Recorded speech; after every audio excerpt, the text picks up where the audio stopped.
Es war einmal der König unter den Gemüsesorten, der Spargel.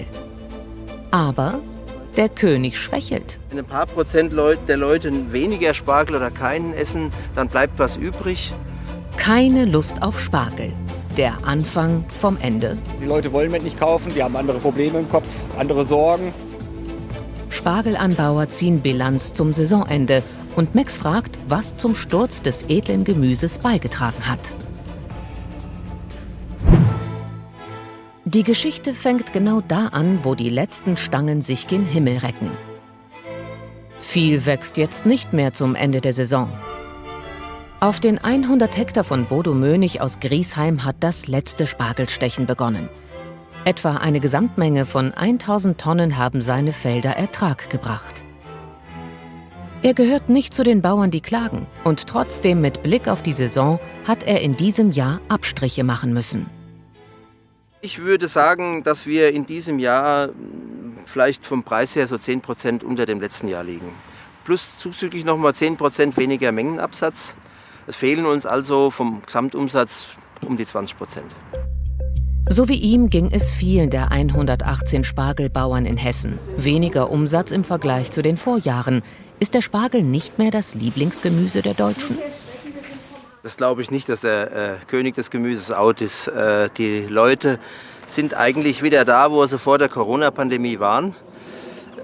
In diesen 2 Corona-Jahren waren die Leute nicht in Urlaub und waren nicht in Restaurants und haben einfach mehr selber gekauft, selbst gekocht. Und dann entsprechend war die Nachfrage auch größer. Und das ist halt jetzt so ein bisschen vorbei. Der Corona-Effekt also passé. Dafür kam die Inflation. Das Luxusgemüse hat zu Saisonbeginn noch seine Preisspitzen. Im Durchschnitt allerdings blieb der Preis vergleichbar. Für 1 Kilo Spargel erster Wahl zahlten VerbraucherInnen 2019 zwischen 10 Euro und 13 Euro, 2020 dann hoch auf bis 15 Euro, ebenso 2021 und in diesem Jahr durchschnittlich 12 bis 13 Euro. Trotzdem Kaufzurückhaltung und nicht nur beim Spargel. Wo wollen wir wissen, treibt die Inflation die Menschen generell zum Verzicht? Erdbeeren gab es weniger. Sie sind relativ teuer geworden. Deswegen haben wir gesagt, es gibt nur noch die guten Bio-Erdbeeren und davon weniger. Ich wollte eigentlich mit dem Auto wegfahren an die Nordsee oder so, aber bei den Spritpreisen überlege ich es mir halt zweimal. Jetzt gehe ich eigentlich schon gar nicht mehr essen. So, ja, selten, sehr selten. Und bei Klamotten genauso, auch weniger. Was unsere kleine Umfrage in Darmstadt zeigt, belegen Zahlen. 44% gehen weniger in die Gastronomie. 39% verzichten auf Kleidung. 38% schränken die Ausgaben bei Reisen und Urlaub ein. Und knapp ein Viertel kaufen weniger oder günstigere Lebensmittel.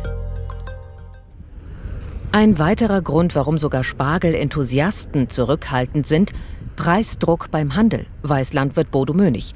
Er sitzt auch am Verhandlungstisch, wenn es um Preise bei Rewe, Edeka, Aldi und Lidl geht.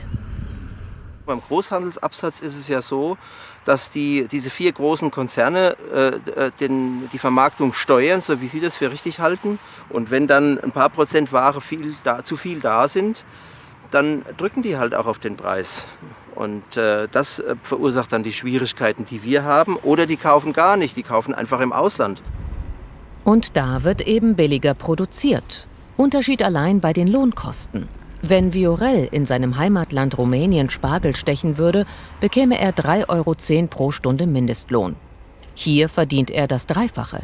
Und das muss der Spargelbauer bei allen seinen 400 Erntehelfern erstmal einspielen. Da konkurriert er mit den Hauptimportländern beim Spargel. Griechenland: Mindestlohn 3,83 Euro. Spanien Mindestlohn 6,06 Euro. Italien kein Mindestlohn.